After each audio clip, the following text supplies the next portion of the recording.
Per la quinta batteria si preparano Michela Pelizza, 2000 Padova, nuoterà in 1, Monica Banfi, team in Subrica in 2, Ianire Casarin, Idros in corsia 3, in quarta corsia Beatrice D'Acquisto, Idros in 5, Agnese Donato, Futura Club Prato in 6, Emily Jamdric, Rarinantes, Valsugana.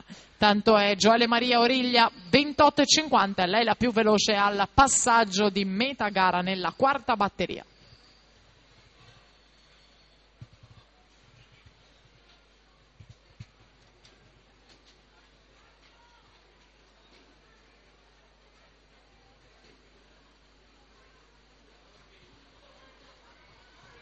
Gioele Maria Origlia al tocco finale, per lei 58,94, quanto basta vincere la batteria numero 4 e andare in testa alla classifica provvisoria. Gioele Maria Origlia.